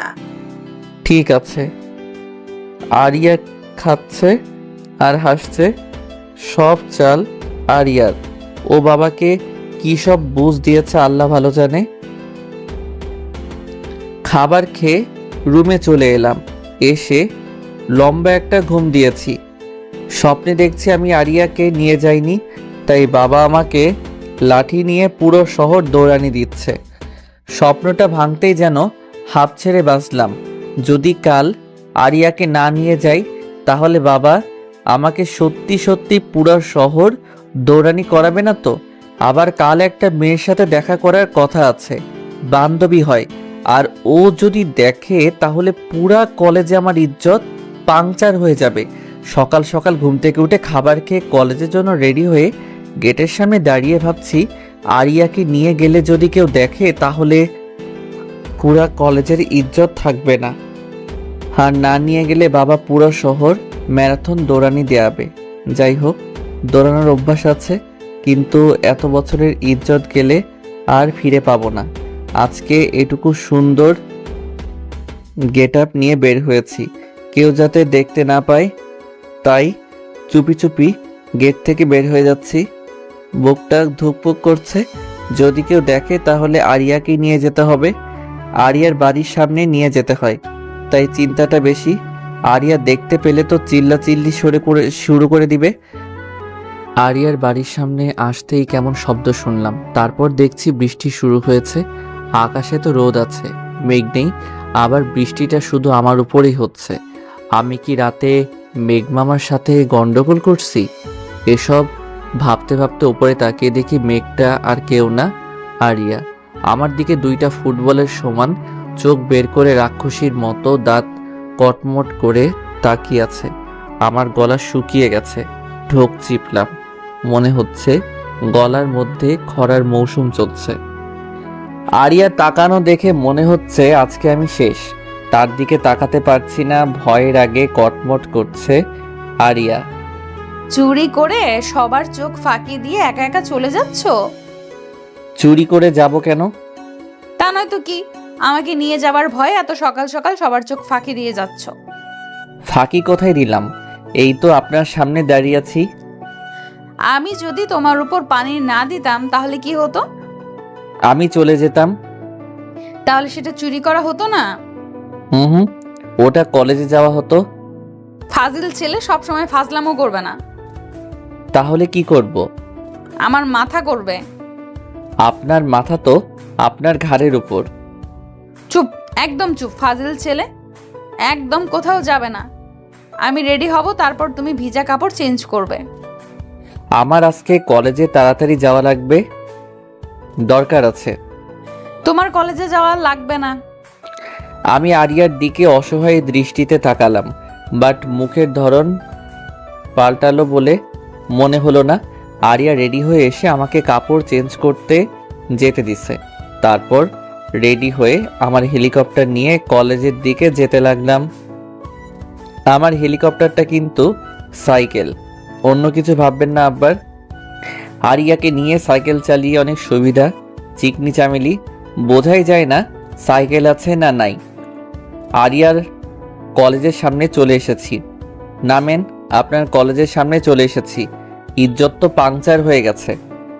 ইজ্জত আমি ধার দিব না, আমার অনেক আছে। আপনি কিন্তু ফাইজলামো করছেন। তোমার থেকে শিখেছি। আমি শিখিয়েছি? কবে, কখন, কিভাবে? প্রতিদিন তখন সেভাবে। ফাজিল মাইয়া কোথাকার, বলে চলে এসেছি। আমার সাথে মাস্তানি মারে, দেখে নেব একদিন। কলেজে গিয়ে বন্ধুদের সাথে আড্ডা দিলাম। আজকের দিনটা আরিয়ার কাছে স্পেশাল। আজকে আমার বার্থডে। সেদিন তার মায়ের কাছ থেকে শুনছে ছেলেটা আসলেই পাগল, কিচ্ছু বোঝে না, সবসময় উল্টাপাল্টা বোঝে। তাকে আজকে সারপ্রাইজ দিতে হবে, এমন ভাবে দিতে হবে যাতে বুঝতে না পারে। বন্ধুদের সাথে আড্ডা দিচ্ছি, এমন সময় আরিয়ার ফোন। ছোট ভাই, কোথায় আছো? যেখানেই থাকি তাতে আপনার কি? আপনাকে কলেজে পৌঁছে দেবার কথা দিয়েছি। শোনো, আমার একটু দরকার আছে, তুমি আমার কলেজের কাছে চলে এসো। পারবো না। পারবা না? ঠিক আছে, তাহলে আমি এই রাস্তার মাঝখানে গিয়ে দাঁড়িয়ে থাকবো। ব্ল্যাকমেল করছেন? ছোট ভাইকে ব্ল্যাকমেল করা যায়? তাহলে কি করছেন এটা? একটু ভয় দেখাচ্ছি। কোথায় যেতে হবে? আমার কলেজের সামনে দাঁড়িয়ে থাকো। এখানে দাঁড়িয়ে থাকার আলাদা একটা ফিলিংস আছে। ডাক্তারি পড়া মেয়েরা দেখতে একটু সুন্দর বেশি হয়, আবার সাদা অ্যাপ্রন পরে, তখন তো হুর পরীর মতো লাগে। না না, আমি ভালো ছেলে, এসব ভাবলে চলবে না। কিন্তু চোখের আজকে কি হলো?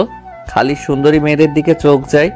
নির্ঘাত কোনো অসুখ হয়েছে, ডাক্তার দেখাতে হবে।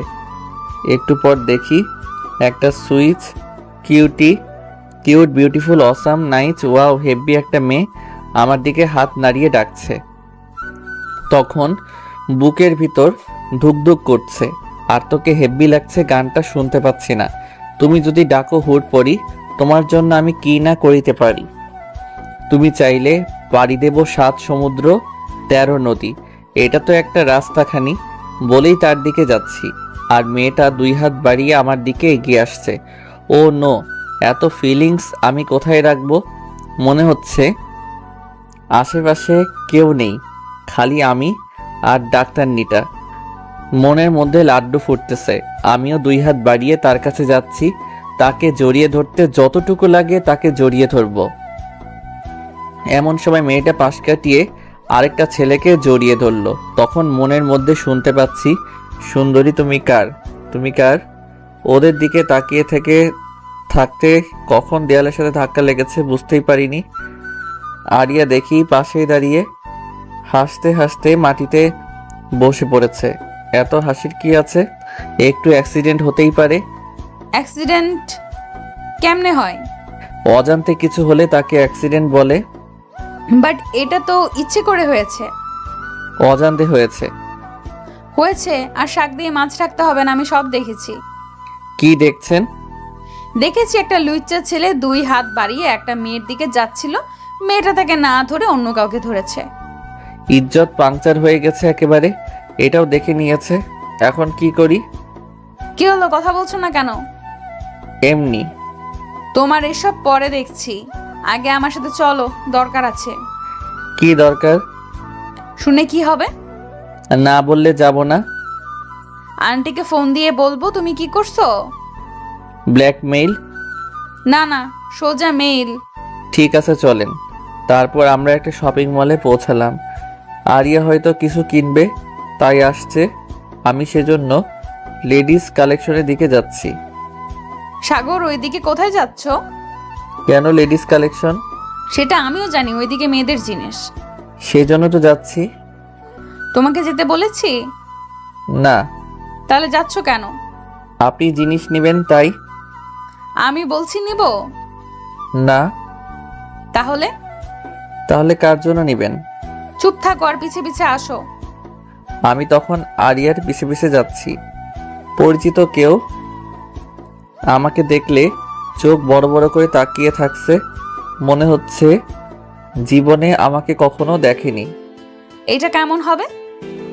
আমি আরিয়ার কথা শুনে তার দিকে তাকালাম। একটা শার্ট হাতে নিয়ে আমাকে জিজ্ঞেস করছে, কিন্তু শার্টটা বড় মানুষের, তার ভাইটাও ছোট। তাহলে কার জন্য কিনছে? কি হলো বলো? কার জন্য? এত প্রশ্ন কেন? এমনি। শার্টটা কেমন? ভালো না। আচ্ছা, তুমি একটা শার্ট পছন্দ করে দাও। আচ্ছা, তারপর একটা নীল রঙের পাঞ্জাবি পছন্দ করে দিলাম। শার্টের থেকে পাঞ্জাবিটা ভালো লাগছে। তোমার তো অনেক সুন্দর পছন্দ। জানি। চলো। আবার কোথায়? একটা শাড়ি কিনবো। একটা নীল রঙের শাড়ি কিনতে 3 ঘন্টা লাগিয়েছে। মেয়ে মানুষের সাথে কেউ শপিংয়ে আসে? মেয়ে মানুষের সাথে শপিংয়ে আসা মানে নিজের পায়ে কুড়াল মারা। আচ্ছা, পাঞ্জাবিটা কার জন্য? তোমার এত আগ্রহ কেন এটা জানার প্রতি? আগ্রহ হলে আমি কি করব? আগ্রহ করা বন্ধ করে দাও। আগ্রহ নিজে থেকেই হয়। বেশি জ্ঞান থাকা ভালো না। আপনার থেকে কম আছে। ফাজিল ছেলে, চুপ থাকতে পারো না? আমার বিএফ এর জন্য। এবার চুপচাপ চলো বাড়ির দিকে। আচ্ছা, চুপ থাকবো। বলেন পাঞ্জাবিটা কার জন্য? বুকের বাম পাশটা তখন কেমন জানি চিনচিনে ব্যথা করছিল। মনে হচ্ছিল ভারী কিছু মনের উপর জমা হচ্ছে। আরিয়ার বিএফ আছে? আরিয়ার পিছু পিছু মার্কেট থেকে বের হলাম। মার্কেট থেকে বের হয়ে আরিয়াকে নিয়ে বাসায় আসলাম। তার সাথে কোনো কথা বলিনি, ভালো লাগছিল না কিছু। ছেলেটা কত পাগল! শুধু বলেছি এগুলো বিএফ এর জন্য, তখন থেকে মুখটা বাংলার 5-এর মতো করে রেখেছে। কোনো কথাও বলছে না। না বলুক আমিও বলবো না, একেবারে সারপ্রাইজ দিব যাতে চমকে যায়। বাড়িতে এসে আরিয়াকে তার বাসায় নামিয়ে আমার বাসায় এসে রুমে ঢুকে শরীরটাকে এলিয়ে দিলাম। মনের পাশাপাশি শরীরের এনার্জিও কাজ করছে না, কিছু ভালো লাগছে না। তখন শরীরটাকে রিফ্রেশ করতে বাথরুমে গোসল করতে গেলাম। বাথরুমে শাওয়ার ছেড়ে দিয়ে তার নিচে বসে পড়লাম। মাথার উপর পানি পড়ছে, আমি নিচে বসে আছি। তখন চিৎকার করতে মন চাচ্ছে। কখন যে মেয়েটাকে ভালোবেসে ফেলেছি বুঝতেই পারিনি। তার বিয়ে পাচ্ছে, আগে বললে কি হতো। যাই হোক, সবারই একটা আলাদা জীবন আছে, তার নিজের ইচ্ছা ভালো লাগাতে চলার অধিকার আছে। এসব ভাবা বাদ দিয়ে তাকে মন থেকে ডিলিট করে দিব। সাগর বাসাতে নামিয়ে দিয়ে চলে গেল, কোনো কথা বললো না। ছেলেটার মাথায় গোবর ছাড়া কিছুই নেই। যাই হোক, রাতে তাকে এমন সারপ্রাইজ দিব যে সে নিজেকেই ভুলে যাবে। আরিয়ার মনে তখন আলাদা রকম ফিলিংস কাজ করছে। কিভাবে আমাকে সারপ্রাইজ দিবে এটা ভাবতে ভাবতে গোসল শেষ করে খাবার খেয়ে বন্ধুদের সাথে আড্ডা দিতে চলে গেলাম। সেখানেও মন বসাতে পারছি না। সাগর, কি হয়েছে? বন্ধুর কথাতে চমকে উঠছি, অন্যদিকে মন ছিল তাই। কই কিছু হয়নি তো। কিছু তো হয়েছে, মন খারাপ করে আছিস যে? না রে, কিছু হয়নি। সত্যি করে বল, কি হয়েছে? আরিয়ার বিয়ে পাচ্ছে রে। থাকতে পারে, তাতে তোর কি? কেন থাকবে? কেন থাকবে না? আমি তাকে ভালোবাসি তাই। তুই তাকে বলেছিস? না, বলিনি। তাহলে মন খারাপ করে কি হবে? যদি বলতি, তারপর যদি না করতো তাহলে এক কথা ছিল। তাহলে কি বলবো? এখন বলে কি হবে? তাও এক কথা, ওর তো বিয়ে পাচ্ছে। বিএফ থাকুক আর না থাকুক, তোর বড় বোন লাগে, তোর সিনিয়র। আরিয়ার কাছ থেকে ছোট ভাই শুনে বিরক্ত ধরে গেছে। এরা আবার বড় বোন বানাই দিছে। শালা, তোর একদিন কি আমার একদিন। বড় বোন লাগে আমার বলে একটা লাঠি নিয়ে তাড়ানি দিছি। আগে 3 জন, আমি তাদের পিছে পিছে। এলাকার সবাই হা করে দেখছে কি হচ্ছে এগুলো। তোদের আজ ধরতে পারলে খুন করে ফেলবো। আগে ধরে তো দেখা। আমার সাথে টক্কর নিস না কইলাম। ম্যারাথন স্পেশালিস্ট আমি। আমরা উসামা বোল্টের কাছ থেকে এসেছি, তোর স্পেশালিস্ট হয়েও কাজ নাই। আমার থেকে তারা অনেক আগে চলে গেছে। এখন যদি তাদের ধরতে না পারি পরে, তাহলে তারা আমাকে খেপাতেই থাকবে। তখন কি হবে? আর এলাকার মেয়েগুলাও দেখছে, যদি ধরতে না পারি তাহলে ইজ্জত পাংচার হয়ে যাবে। তখন কি করবে? এসব ভাবতেছি, ঠিক তখনই মাথার মধ্যে ঝাক্কাস একটা বুদ্ধি চলে এসেছে। চোর চোর, আমার টাকা চুরি করে পালাচ্ছে, কেউ ধরো। যখনই কথাটা বলেছি এলাকার বইরা থেকে শুরু করে সবাই তাদের পিছু নিচ্ছে। একজন দেখি চাইনিজ কুড়াল নিয়ে বার হয়েছে। মনে হচ্ছে আজ ধরতে পারলে তাদের কুচি কুচি করে কাটবে। আমি সবার পিছে পড়ে গেছি, সবাই আগে আগে ছুটতেছে।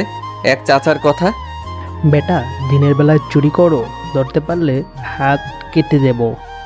আরেকজন বলে আমি ওদের সারাদিন বাজারের মধ্যে কান ধরিয়ে দাঁড় করিয়ে রাখবো। আমি ওদের তিনজনের পিছনে দৌড়ানো বাদ দিয়ে বাসার দিকে যাচ্ছি। এলাকার লোকেরাই তাদের সামনে নিবে। আমার সাথে মশকরা করার মজা এবার হাড়ে হাড়ে টের পাবে। বাসায় এসে দেখি বাড়ি অন্ধকার, কাউকে কোথাও দেখতে পাচ্ছি না। মা, ও মা, কোথায় তুমি? বাড়িতে আলো নাই কেন? এই তো বাবা, আমি রুমে। লাইনের কোথাও সমস্যা হয়েছে, তাই সন্ধ্যা থেকে আলো জ্বলছে না। আচ্ছা, আমি ঠিক করছি। না না, তোকে কিছু করতে হবে না। আমি কারেন্ট লাইন ঠিক করা মানুষের খবর পাঠিয়েছে, ওরা ঠিক করে দিয়ে যাবে। ঠিক আছে, কিন্তু ক্ষুধা লাগছে, খাবো কি করে? একটু দাঁড়া, মোমবাতি আনতেছে। তারপর খেয়ে দিয়ে রুমে শুতে গেছি। অনেকক্ষণ হলো, এখনো লোক আসেনি। হয়তো কোনো সমস্যা হয়েছে, কাল ঠিক করে দিয়ে যাবে। আরিয়ার বিয়ে পাচ্ছে ভেবে ঘুমও আসছে না। একটা মুভি দেখলাম, হঠাৎ মনে হলো কিছু হাঁটার আওয়াজ পাচ্ছি। ঘড়িতে তখন 11:55 বাজে। এত রাতে বাড়িতে কে আসলো? তাহলে কি চোর? আমি তাড়াতাড়ি শব্দটা অনুসরণ করছি, দেখি ছাদের দিকে চলে গেল। আমিও ছাদের দিকে যাচ্ছি। হঠাৎ মনে হলো ছাদের দিক থেকে আবার কেউ আসছে, কিন্তু চুরি করে ছাদ দিয়ে পালাচ্ছে না তো? মা কি করে, ছাদের গেটটা লাগাবে না? কি কি যে চুরি করছে তার ঠিক নাই। আজ চোরের একদিন কি আমার একদিন। ছাদের সিঁড়ির উপর দেখি কেউ আসছে। চোরের আজ শিক্ষা দিয়ে ছাড়বো। ইয়ালি বলে পিটাতে শুরু করেছি, কোনো কথা নাই, শুধু কিল ঘুষির শব্দ। দেখি ছাদের দরজা দিয়ে আরো কেউ আসছে, তখন তাকেও শুরু করেছি। চোরের শিক্ষা আজ হবে। মারের শব্দে আর চোরের চিৎকারে মা বাবা চলে এসেছে। হঠাৎ দেখে আলো জ্বলতেছে, আর নিচে আমার বন্ধুরা পড়ে আছে। তাদের চোর মনে করে পিটিয়েছি। তোরা এখানে কি করে? মামার পর জিজ্ঞেস করেছিস আগে করতে কি হয়েছিল? আমি তাদের উঠাতেই এরা আমাকে ছাদে নিয়ে গেল, আর ছাদে আলোর ঝিকিমিকি ছড়াতে লাগলো। একটা পটকা আকাশের দিকে উঠে ফেটে গেল, আর লেখা উঠলো হ্যাপি বার্থডে। আমি তো চমকে গেছি। আমার জন্মদিন সেলিব্রেট করি না, তাই মনেও নেই, কিন্তু আজ এসব দেখে অনেকটা চমকে গেছি। কথা বলার ভাষা হারিয়ে ফেলেছি। আমি আমার বন্ধুদের জড়িয়ে ধরে বললাম, তোরা আমার জন্য এত কিছু করেছিস। কি দুঃখে তোর জন্য এসব করতে যাব? তাহলে পেছনে দেখ। পিছনে তাকিয়ে দেখি নীল শাড়ি পরে আরিয়া দাঁড়িয়ে আছে। চোখে কাজল, একদম নীল পরি মতো লাগছে। মনে হচ্ছে এইভাবেই সবসময় তাকিয়ে থাকি। এইভাবে তাকে কি দেখছো ছোট ভাই? চুচু করে তখন বেলুনের বাতাস বের হবার মতো আমার বাতাসও বেরিয়ে যাচ্ছে। ছোট ভাই, মন খারাপ কেন? তোমার জন্য এত কিছু প্ল্যানিং করেছি আর মন খারাপ করে আছো? সব আপনার প্ল্যানিং? হ্যাঁ, আমার ছোট ভাই। কয়বার বলছি আমাকে ছোট ভাই বলবেন না? বলবো, 100 বার বলবো ছোট ভাই। হুর, থাকেন আপনার ছোট ভাই নিয়ে, আমি গেলাম। আরে আরে, কই যাও? ঘুমাতে। আমরা তো কষ্ট করলাম আর তুমি এখন ঘুমাতে যাবে? ছোট ভাই না করলে থাকবো। ঠিক আছে, এমন করবো না ছোট ভাই। আবার সরি, এই নাও তোমার বার্থডে গিফট। পাঞ্জাবি? এটা আপনার বিয়ের জন্য কিনেছিলেন যে? আরে ধুর বোকা, তোমাকে চুপ করা কি এমনি বলছি। তাই? হ্যাঁ, এখন পাঞ্জাবিটা জলদি পরে চলে এসো। তারপর আমি পাঞ্জাবি নিয়ে পড়তে আমার রুমে চলে গেলাম। আমি পাঞ্জাবি পরে ছাদে গেলাম। এতটুকু সময়ে আরিয়ার বাবা মা ভাই চলে এসেছে। 3 বন্ধু, আরিয়ার পরিবার আর আমার বাবা মা, একটা ছোটোখাটো পার্টি। নীল পাঞ্জাবি আমি আগে পরিনি, আজ প্রথম, তবে দেখতে ভালোই লাগছে মনে হয়। আমি ওখানে যেতে আরিয়া এসে পাশে দাঁড়ালো, আর আমার বন্ধুরা হাঁ করে তাকিয়ে আছে। মনে হচ্ছে তাদের মুখের মধ্যে ঢুকে যাই। দোস্ত, তোদের হেব্বি লাগছে। আমার বন্ধু বলল, ভালো জিনিস তো ভালো লাগবেই। তোর খালি উল্টা ভাবনা। কথা উল্টা ভাবা যায়? চুপ কর, এদিকে আয়। তারপর কেক কেটে বার্থডে পালন করলাম। সেদিন রাতে অনেক মজা করেছি, অনেক সারপ্রাইজও হয়েছি। আর তখনকার সবচেয়ে দেখার মতো ছিল আরিয়া। নীল শাড়ি, চোখে কাজল, একদম নীল পরীর মতো লাগছে। আমার কাছে রাতটা অনেক স্মরণীয় হয়ে থাকবে। আমি ভেবেছিলাম পাঞ্জাবিটা অন্য কাউকে দিবে, বাট আমাকে দেয়ায় অনেক খুশি খুশি লাগছে। পরের দিন আমার এক বন্ধুর আত্মীয় মারা যায়। তার সাথে আমরা 3 বন্ধু যাই অনেক দূরের পথ। সেখানে গিয়ে লাশ কবর দিতে দিতে অনেক রাত হয়ে যায়। সেদিন আর বাসায় ফেরা সম্ভব না, সে রাত ওখানেই থেকে যাই। আমাকে এখানে থাকতে একদম ভালো লাগছিল না। বাড়িতে থাকলে আরিয়ার সাথে ঝগড়া করলেও তাকে দেখতে পেতাম, আর এখন দেখতে পাচ্ছি না। একদম মন বসছে না এখানে। কেমন অস্থির লাগলে, প্রেমে পড়লে হয়তো এমনই ফিলিংস হয়। তার কথা বারবার মনে হবে, অস্থির লাগবে, তাকে দেখতে মন চাইবে, মনে হবে তার সাথে একটু কথা বলতে পারলে হয়তো। আমারও এমন হচ্ছে। কি দোস্ত, এত অস্থির কেন? কোথায় অস্থির? বুঝতেই পারছি কেমন করছিস, কোনো কিছুতেই মন বসাতে পারছিস না। এমনিতেই ভালো লাগছে না। আরিয়াকে মনে পড়ছে? এখানে আরিয়ার কথা কেন আসলো? যাকে ভাবছিস, যার জন্য অস্থির, তার কথা তো আসবেই। তোর এত ভাবতে হবে না, তুই চুপচাপ থাক। তোর সাথে কথা বলাই বেকার। তাহলে বলিস না। হট। রাগ করে চলে গেল। কোনো মতে রাত পার করছি, স্বপ্নেও আরিয়াকে দেখছি। এই রোগ যার হয় তার যে কি সমস্যা, কোনো মেডিসিন নাই, মরবেও না আবার সুস্থও থাকবে না, মধ্যব্যাধি একটা। পরের দিন বাসায় আসব, সেদিনও একটা দরকারে বাসায় আসা হলো না। 2 দিন অনেক কষ্টে কাটিয়েছি। মনে হচ্ছে 2 দিন 48 ঘন্টা হয়ে গেছে। তবে বাড়িতে ফিরছি, এতে অনেক আনন্দ লাগছে যে আরিয়াকে দেখতে পাবো। মুচকে হাসছিস কেন? কথা ঘোরাতে বললাম, কাল কার্টুন দেখছি, সে কথা মনে পড়ছে আর তাই হাসি পাচ্ছে। আচ্ছা, আমরা কি ফিডার খাই? খেতেও পারিস চুপি চুপি। তোর সব কথা দেরি করে নেওয়া লাগে। কথা তো সোজা পথেই যায়, বিজ্ঞান তো সেটাই বলছে। আর্টসের ছাত্র, তুই বিজ্ঞানের কি বুঝিস? আরে তোর মতো উল্লুকে পরিচালনার বিজ্ঞান জানি। সাগর, ভালো হবে না। কি করবি? আরিয়াকে তোর অতীত বলে দিব। তো আমি কি করব? ঠিক আছে, বলবনি। আমি তার কথা ভাবছি। অতীত জীবনে একটা পুলিশ সুপারের মেয়েকে পছন্দ করতাম। মেয়েটা অনেক সুন্দর ছিল, কিন্তু জাদ্রেল ছিল জানতাম না। একদিন সেজে গুজে একদম নায়ক সেজে প্রপোজ করছি। তখন আমাকে তার বন্ধুদের সামনে কান ধরে উঠবস করাইছে। এই কথা যদি আরিয়াকে বলি তাহলে ইজ্জত বলে আমার কিছু থাকবে না, ইজ্জত ফালাফালা হয়ে যাবে।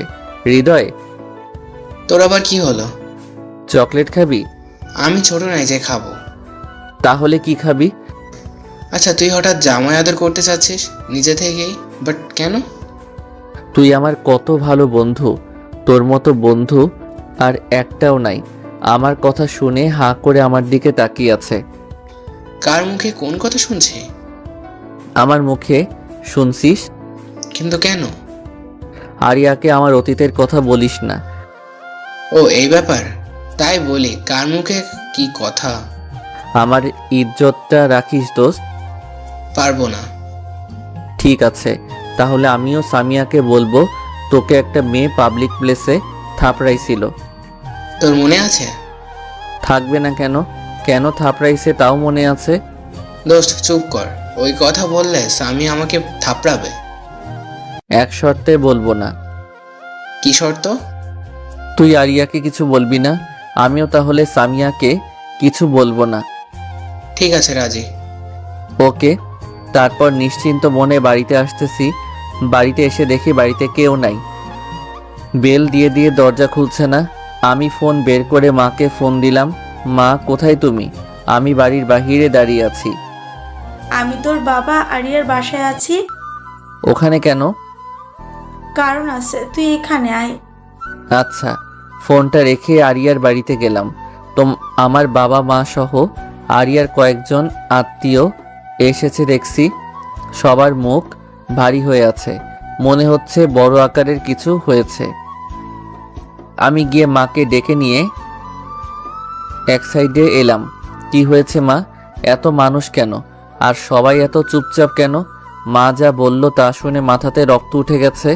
ঘটনাটা এমন, আজ সকালে আরিয়া তার কলেজ যাওয়ার পথে কিছু বখাটে ঝামেলা করে, আসার পথেও, আর সন্ধ্যার দিকে এসে আরিয়ার বাবা মাকে বলে গেছে সে আরিয়াকে বিয়ে করবে, না দিলে জোর করে দুলে গিয়ে নিয়ে গিয়ে করবে। তাই এত মানুষ আর সবাই এই ব্যাপারেই সিদ্ধান্ত নিতে এত গুরুগম্ভীরভাবে ভাবছে। সবাই গুরুগম্ভীরভাবে এটা নিয়ে চিন্তা করছে কি করা যায়।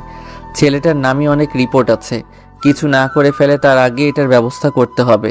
পরে কোনো ঘটনা যদি ঘটে যায় কিছু করা যাবে না। সবাই যার যার মনের ভাবনা প্রকাশ করছে আর আমি এক জায়গায় দাঁড়িয়ে ঘামতেছি। কিরে সাগর, তুই এমন ঘামছিস কেন? মায়ের কথা শুনে চমকে উঠেছি, প্রচুর গরম পড়েছে তো তাই। তোর মাথা ঠিক আছে? মাথায় দিয়ে বললাম ঠিকই তো আছে। মাথার উপর ফ্যান চলতেছে আর তোকে গরম লাগছে? গরম মনে হয় আমার উপর রাগ করেছে। কি সব যাতা বলছিস? কি হয়েছে তোর? কি করে বলি? আরিয়ার বিয়ের চিন্তা করছে। কিছু না, বড়দের সবার কথাতে একটা কথা বুঝলাম, আরিয়ার বিয়ে দিতে হবে, না হলে সমস্যা। এখন কার সাথে দিবে এটাই ভাববার বিষয়, কারণ বেশি দেরি করা যাবে না। কিছু ঘটার আগেই সব কাজ শেষ করতে হবে। আরিয়ার মন খারাপ, তার কত স্বপ্ন ছিল সে একদিন ডাক্তার হবে, মানুষের সেবা করবে, কিন্তু তা আর হবে না একটা বখাটের ভয়ে। তাই বলে এত তাড়াতাড়ি বিয়ে দিবে? খুব কান্না করতে ইচ্ছা করছে আরিয়ার। সবার সিদ্ধান্ত হলো আরিয়ার মামাতো ভাইয়ের সাথে তার বিয়ে হবে। এটা শুনে আমার বুকে চিনচিনে ব্যথা অনুভব করতে পারছি। মনে হচ্ছে দিলটা বুকের ভিতর থেকে লাফ দিয়ে বেরিয়ে ফ্যানের সাথে লটকে যাবে। আমার আর এখানে থাকা সম্ভব না। যাকে ভালোবাসি তার বিয়ে অন্য কারোর সাথে হবে শুনে কি করে থাকি? কেউ থাকতে পারবে না। আমি আমার বাড়িতে চলে এলাম। এসে বাথরুমে ঢুকে অনেকক্ষণ গোসল করলাম। আমার যখন মন খারাপ থাকে বা কষ্ট পাই তখন অনেকক্ষণ গোসল করি। গোসল করে বেরিয়ে ছাদে চলে গেলাম। আকাশ ভরা তারা, সাথে থালার সমান চাঁদ, কিন্তু আমার কাছে তখন পুরো আকাশ অন্ধকার দেখাচ্ছে। মনে হচ্ছে চারিদিকে অন্ধকার। আমার কাছে সামনে এগিয়ে যাওয়ার রাস্তা নাই। যা হচ্ছে তা নীরবেই মেনে নিতে হবে। মনের গহীনে এখন ভাবনার দুয়ারে চলে গেছি। সে ভাবনা রোবটিক, কোনো শব্দ নেই, নিস্তব্ধ এক পরিবেশ। হঠাৎ শরীরে ঝাঁকুনি অনুভব করলাম। তাকিয়ে দেখি মা দাঁড়িয়ে কি যেন বলছে। আমি শুনতে পাচ্ছি না। আচ্ছা, আমি কি মরে গেছি? শুনতে পাচ্ছি না কেন কিছু? গালের উপর ঠাস করে একটা শব্দ হলো। এবার সব শুনতে পাচ্ছি। তার মানে বেঁচে আছি। আমাকে মারলে কেন? কতক্ষণ থেকে কথা বলছি, যা বলছি তা শোনা বাদ দিয়ে আবার ভাবনার জগতে যাচ্ছিস? আমি মরে গেছি না বেঁচে আছি তা ভাবছিলাম। আর একটা থাপ্পড়। ব্যথা লাগছে? তাহলে বেঁচে আছিস? এবার নিচে চল। নিচে যাব না। অন্ধকার আকাশ দেখতে ভালো লাগছে। আকাশে চাঁদ নেই, তারা নেই, কত সুন্দর। মা আমার দিকে অবাক চোখে তাকাচ্ছে। এভাবে অবাক চোখে তাকাচ্ছ কেন? ভাবছি তোকে কতক্ষণ মারা লাগবে আরেকটা থাপ্পড়। মা তুমি এভাবে কথায় থাপ্পড় মারছো কেন? আমার লাগে না বুঝি? তোকে না মারলে সোজা হবে না। আকাশে চাঁদ তারা সব আছে আর তুই বলিস কিছু নাই। সত্যি আছে? আরেকটা থাপ্পড়। আমার মনে হচ্ছে কান্না শুরু করে দেই, কিন্তু ছেলে মানুষ তাই কান্না করতে পারছি না। একটু স্যাড মুডে থাকতে চাই, তাও থাকতে দিবে না। আমি না হয় কষ্টটা ওইগুলো বলেছিলাম, তাই বলে এত মারা লাগবে? আমার রুমে নিয়ে এসে মা বলল, এই পাঞ্জাবিটা পরে নে। এই রাতে কেন পরবো? আরিয়ার বিয়ে আজ রাতে। তার বিয়ের অনুষ্ঠানে কি এভাবে যাবে? আজকেই বিয়ে? হ্যাঁ আজকে। আমি যাব না, তোমরা যাও। কেন যাবি না? এমনি। আরেকটা থাপ্পড়। এইবার যাবি না আরো দিব? ব্ল্যাকমেইল করছো তাই যাচ্ছি, না হলে যেতাম না। তাড়াতাড়ি রেডি হয়ে নে। বলে মা রুম থেকে বের হয়ে গেল। আমি মনের দুঃখে ছাদে একা একা দাঁড়িয়েছিলাম, বাট মা চাই দুঃখটা আরো বেশি হোক, তাই জোর করে নিয়ে যাচ্ছে। মনের সব কষ্ট নিয়ে রেডি হলাম।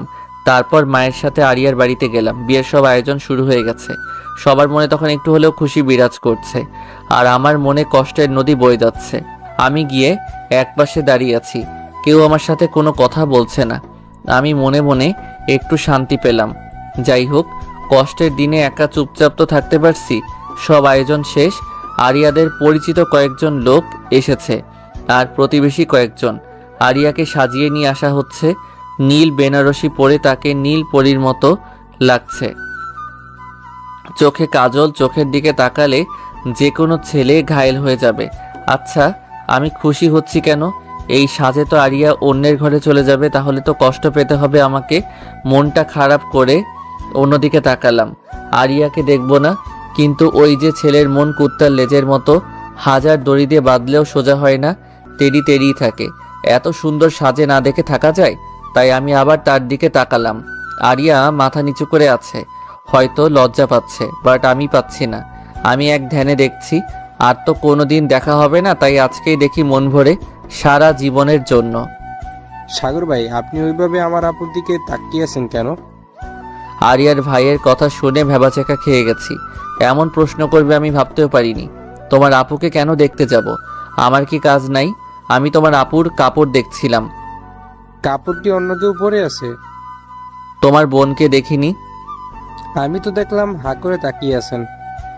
কেন রে, হাঁ করে তাকিয়ে থাকলে সমস্যা? হ্যাঁ সমস্যা, আমার আপুর পেট খারাপ করবে। এই বেটা আমার থেকে বড় জিনিস, এর কাছে থাকলে মান ইজ্জত বলে কিছু থাকবে না, সব পাংচার হয়ে যাবে। তাই তার কাছে অন্য জায়গায় গেলাম। আরিয়া বসে আছে, বাট জামাই কোথায় কিছু বুঝতে পারছি না। কোনটা জামাই? কাজী সাহেব এসে গেছে। কাজী জামাইকে ডাকতে বললে মা আমাকে ডাকছে। কি হয়েছে মা? আরিয়ার পাশে বস। আমি কি জন্য বসবো? তোর সাথে বিয়ে তাই? মিথ্যা কেন বলো? আমি নিজের কানে শুনেছি তার মামাতো ভাইয়ের সাথে বিয়ে। আরিয়া ওটা না করে দিয়েছে আর তোকে বিয়ে করতে চেয়েছে। আমাকে? হ্যাঁ তোকে। মনে হচ্ছে চারিদিকে সবকিছু ঘুরতেছে। কখন যে মাথা ঘুরে পড়ে গেছি বুঝতেই পারিনি। যখন চোখ খুলে দেখি আরিয়ার সামনে দাঁড়িয়ে, আর তার হাতে একটা গরুর ইঞ্জেকশন। চোখ খুলে আরিয়ার হাতে ইঞ্জেকশন দেখে আমি তো ভয় পেয়ে গেছি। আর আরিয়া ইঞ্জেকশন নিয়ে দাঁড়িয়ে আছে। আপনি এই ইঞ্জেকশন দিয়ে কি করবেন? তোমাকে দিব। কেন? আমি ইঞ্জেকশন দেই না। তুমি দাওনি তো কি হয়েছে, আমি দিব। না, আমি দিব না। বলে উঠে পালাতে যাব, তখন আরিয়া আমাকে ধরে ফেলেছে। পালাচ্ছ কোথায়? আমার বাড়িতে যাব, থাকবো না এখানে। আমিও তো যাব একটু পর তোমার বাড়িতে। আপনি কি জন্য যাবেন? ওমা, শ্বশুর বাড়িতে যাবো না তো কার বাড়িতে যাব? আপনি খারাপ ডাক্তার, এত বড় বড় ইঞ্জেকশন মানুষকে দেন। আপনাকে কে বিয়ে করবে? তুমি করবে, আর এখন করবে। আমি করব না। হাতে ইঞ্জেকশন নিয়ে। এটা তাহলে তোমাকে দিতে হবে। না, আমি দিব না। তাহলে এখন আমার সাথে চলো। কোথায়? বিয়ে করতে। আমার বিয়ে করার বয়স হয়নি। বলতে যা দেরি এক চর মারলেন কেন? আরেক চর? এত চর মারছেন কেন? যখন আমি তোমাকে বিয়ে করতে চাচ্ছি তখন তোমার সমস্যা হচ্ছে। তোমার মতো একটা পিচ্চি ছেলেকে আমি বিয়ে করছি। ঠিক আছে, আমি আমার মামাতো ভাইকেই বিয়ে করছি, তুমি থাকো এখানে। আমি আরিয়ার হাত ধরে ফেলেছি। ওই ব্যাটার সাথে বিয়ে করতে দিলে তো করবেন। কে করতে দিবে না শুনি? আমি করতে দিব না। তুমি তো আমাকে বিয়ে করবে না। কে বলছে করব না? এখনই করব। আরিয়াকে কোলে তুলে নিয়ে রুম থেকে বাহির হয়ে যাচ্ছি। এই কি করছো? সবাই কি ভাববে? যার যা ভালো লাগে ভাবুক। আমার লজ্জা লাগছে। কাপড় দিয়ে মুখ ঢেকে নেন, তাহলে আর লজ্জা লাগবে না। আমাকে এইভাবে আরিয়াকে নিয়ে বাহিরে আসতে দেখে সবাই হাঁ করে আছে। মনে হচ্ছে আরিয়াকে কোলে করে নিয়েই তাদের মুখের মধ্যে ঢুকে যায়। আমি যেভাবেই আরিয়াকে নিয়ে আসি না কেন, তাদের অবাক হবার কি আছে? আরিয়াকে বাহিরে নামিয়ে দিলাম, তার মা তাকে নিয়ে গেল। আমি আমার জায়গাতে চলে এলাম। কাজী সাহেব তার কাজ আরম্ভ করলো। যখন কাজী সাহেব কবুল বলতে লাগলো, তখন দুনিয়ার সব কথা মাথার মধ্যে ঘুরছে। সাগর, তোর স্বাধীন জীবন শেষ। আজ থেকে বাহিরে বেশি ঘুরতে পারবি না, কোনো মেয়ের দিকে তাকাতে পারবি না, কাউকে ভালো লাগতে পারবি না। কোথায় কি করছিস সব কৈফিয়ত দিতে হবে। যেখানে যাবি সেখানেই বউকে বগল দাবা করে নিয়ে যেতে হবে। আর তুই বেশি তেড়িবেড়ি করলে তোকে গরুর ইঞ্জেকশন দিবে, তোর জীবন তামা তামা হয়ে যাবে। বিয়ে শাদী করে যে অকালে মরে সে। এসব কথা মাথার মধ্যে ঘুরছে। বিয়ে যদি না করতে চাই তাহলে 3-4টে ইঞ্জেকশন একবারে দিবে। ইঞ্জেকশন খাওয়ার থেকে বিয়ে করাই ভালো। তাই কবুলটা বলে দিলাম। অন্য বিয়েতে মেয়ে মানুষ দেরি করে বলে, বাট আমার বিয়েতে আমি দেরি করে বলেছি। আরিয়া তো 4G স্পিডে কবুল বলছে। আমি এখন থেকে ডাবল। আমি আমার বন্ধুদের ফোন দিয়ে কান্না শুরু করলাম। কিরে সাগর, কান্না করছিস কেন? দোস্ত, চাকরিটা চলে গেল তাই। চাকরি? কিসের চাকরি? কি করে গেল? ওই যে সিঙ্গেল গ্রুপের সভাপতি ছিলাম সেটার নাই রে। নাই কেন? বিয়ে করছি। কাকে? আরিয়াকে। একবারও বললি না? মিথ্যা কথা কেন বলিস?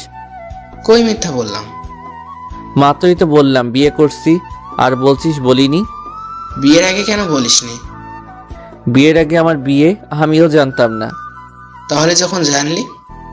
বিয়ের পরে। ফাজলাম করিস? না না, তুই রাখ।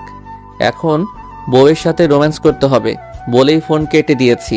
তারপর আরিয়াকে তার বাড়ি থেকে আমার বাড়িতে নিয়ে আসলাম। আসার সময় আরিয়ার সাথে একটাও কথা হয়নি। বাড়িতে এসে আমার রুমে ঢুকতে যাব, কিন্তু দরজা খুলছে না। বাহির থেকে লক করা ছিল, সেটা খুললাম, বাট দরজা খুলছে না। ভেতর থেকে লক হয়েছে মনে হয়, কিন্তু ভিতর থেকে লক হলো কি করে? ভূত টুত ঢুকেনি তো? প্রথম দিনেই আমার রুমে ভূত। এখন কি হবে আমার? আরিয়া পাশে দাঁড়িয়ে, না পারছি পালাতে। বউ না হলে কখন পালাতাম। বউ বলে ভূতের কাছে রেখে পালাচ্ছি না, আবার থাকতেও পারছি না ভয়ে। কি করি এখন? ঘরের মধ্যে ঘুটঘাট শব্দ হচ্ছে, কেমন অল্প হাসি শব্দ পাচ্ছি। আজকে আর রক্ষা নাই। পালাবো? পালানোর জন্য প্রস্তুতি নিচ্ছি। এমন সময় দরজা খুলে গেল। দরজা খোলা দেখে আমি আরিয়ার কোলে উঠে গেছি। দেখি আমার বন্ধুরা বের হচ্ছে রুম থেকে। তোরা আমার রুমে কি করছিলি? তোর বিয়ে আর আমরা আসবো না? বল, এটা হয়? তোরা সত্যি আমার বন্ধু তো? কেন, কি মনে হচ্ছে? ভূত মনে হচ্ছে? আমরা জীবন্ত মানুষ। তুই ভাবের কোল থেকে নাম। বেচারি হাঁপিয়ে গেছে, এই চিকন শরীর নিয়ে তোকে ধরে আসে। আমি বউয়ের কোলে আছি? না, আমার কোলে। তোর কোলে থাকলে আমি এই পার কেন? তাকিয়ে দেখ কোথায় আছিস। তাকিয়ে দেখি আরিয়া আমার দিকে তাকিয়ে আছে আর রাগে ফুঁসতেছে। আমি আরিয়ার কোল থেকে নেমে তাকে নিয়ে ঘরে গেলাম। দেখি পুরা ঘর সাজানো। এই ঘর আবার কে সাজালো? আমরা সাজিয়েছি। আমার বন্ধুদের কথা শুনে পিছে তাকাই। আমার বিয়ের কথা তোদের কে বলছে? তোর মা। আর আমরা এসে ঘর সাজানোতে ব্যস্ত ছিলাম, তাই তোর বিয়েতে যেতে পারিনি। আর আমাকে বললি কেন তোদের বলিনি? বলে তাদের তাড়ানি দিছি, আর ওরা পালিয়েছে। বিয়ে বাড়ির সব কাজ সম্পন্ন। এখন ঘুমানোর সময়। আমি বন্ধুদের সাথে আড্ডা দিয়ে খেয়ে রুমে গেলাম। দেখি আরিয়া মাথায় ঘোমটা দিয়ে বেডে বসে আছে। আমার বুকটা কাঁপতেছে। বিয়ে তো জীবনের প্রথম করছে, আবার সিনিয়র মেয়েকে। আজ থেকে আমার একার বেডরুম আরেকটা মেয়ের সাথে শেয়ার করতে হবে। আমি আরিয়ার পাশে গিয়ে দুরু দুরু বুকে নিয়ে বসেছি। অনেকক্ষণ কোনো কথা বলিনি, চুপচাপ ছিলাম দুজনে। কারো মুখে কোনো কথা নাই। প্রথম বিয়ে, তাও সিনিয়র মেয়েকে করলে এমনই হয়। আপনার ঘুমটা একটু সরান। কোনো কথা নাই। কি হলো, কিছু বলছেন না যে? তোমার বউয়ের ঘোমটা তুমি সরাবে না, আমি কেন সরাতে যাব? বউয়ের ঘুমটা স্বামী সরায়? তো অন্য করে সরায় নাকি? আমি এর আগে বিয়ে করিনি তো, তাই জানি না। আমি কি আগে বিয়ে করছি? জানা মতে না। তাহলে আমি কি করে জানলাম? আপনি মনে হয় বিয়ে করছিলেন আগে। আরিয়া ঘোমটা ফেলে আমার দিকে রাগে কটমট করছে, আর একটা ইনজেকশন বের করেছে। এটা আবার এখানে কেন? তোমার মতো ফাজিলকে ঠিক করার যন্ত্র এটা। আমি কি করছি? আমি আগে বিয়ে করছি, এটা কে বলছে? আমি বলেছি। তাহলে ইনজেকশন কাকে দিব? আপনাকে দেন। শুনেছি বউ কষ্ট পেলে স্বামীকে লাগে, আর স্বামী কষ্ট পেলে বউকে লাগে। আল্লাহ গো, আমি আমি কাকে বিয়ে করেছি গো? কাকে আবার? সাগরকে। তোর একদিন কি আমার একদিন? বলেই আরিয়া আমাকে বিছানায় ফেলে দিয়েছে, আর আমার উপর ইনজেকশন নিয়ে বসে আছে। আরে আরে, কি করছেন এটা? তোর ফাজলামও দূর করব। সি সি সি, জামাইকে তুই বলছে? তোর জামাইয়ের গুষ্টি বেচি। তুই আর ফাজলামো করবি না? তুই আর ফাজলামো করবি বল? করলে কি হবে? এই গরুকে দেওয়া ইনজেকশনটা এখন তোকে দিব। না না, এটা করবেন না, আমার ভয় লাগে। তাহলে বল, আর ফাজলামি করবি? আর করব না ফাইজলামও।